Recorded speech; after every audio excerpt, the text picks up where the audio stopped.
Tahun 2000-an awal, tepatnya ketika saya masih di bangku sekolah dasar, kami terbiasa dengan sikap tegas guru-guru kami. Sesekali, guru kami memberikan hukuman fisik ketika kami melakukan kesalahan yang fatal.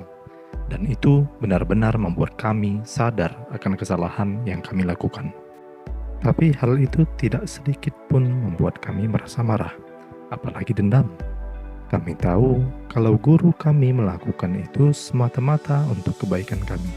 Kami tahu guru kami tidak akan melakukan hal itu kalau kesalahan kami tidak fatal.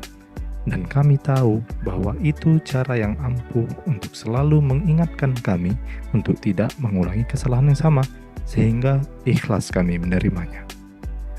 Waktu pun terus berlalu, perubahan demi perubahan mulai terjadi.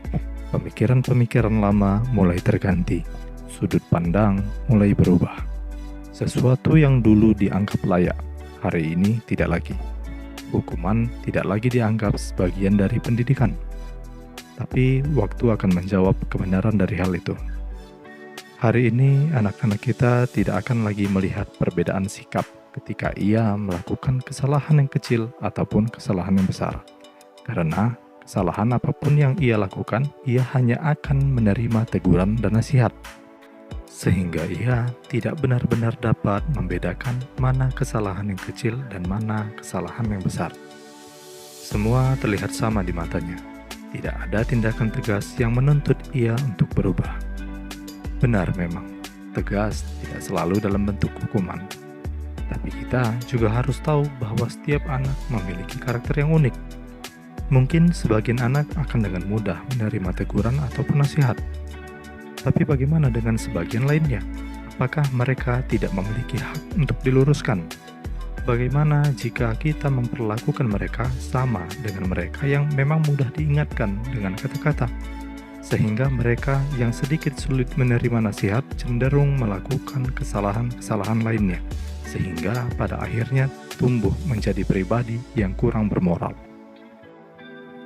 Dan setelah mereka dewasa, mereka berkata, "Andai saja dulu guruku sedikit lebih tegas, mungkin aku tidak akan seperti ini."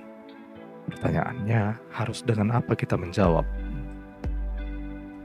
Kalau kita bertanya pada anak yang bersangkutan hari ini, jelas mereka tidak akan mau dihukum. Mereka merasa memiliki hak asasi untuk melakukan apapun tanpa harus mendapat sanksi ataupun hukuman. Mereka menganggap bahwa hukuman merupakan pelanggaran atas hak asasi manusia. Mereka lupa akan fungsi dan peran guru mereka di sekolah. Kalau kita bandingkan sikap ataupun moral anak zaman dulu dan generasi milenial zaman sekarang, rasanya kita sepakat bahwa anak zaman dulu memiliki moral yang lebih baik dibanding dengan anak zaman sekarang, baik itu sikap pribadinya maupun sikap sosialnya. Artinya, relevan bahwa hukuman atau punishment memiliki peran penting dalam membangun moral yang baik. Namun sayangnya, hari ini memberi hukuman yang tentu saja dalam batasan wajar dan mendidik dicekal dengan hak asasi manusia.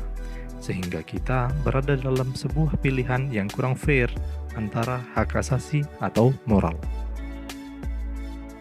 Tentu harusnya kita memiliki hak atas keduanya. Namun sayangnya tidak sedikit orang yang memiliki pemahaman yang berbeda dalam mendidik. Sebagian orang tua bahkan sangat protektif pada anak mereka. Mereka merasa memberikan hukuman hanya akan menciderai mental anak mereka, meskipun hanya sebatas jewer ataupun cubit. Lantas bagaimana menurut Anda? Apakah hak asasi manusia dalam lingkup pendidikan saat ini sudah sesuai dengan porsinya? Tulis pendapat Anda di kolom komentar.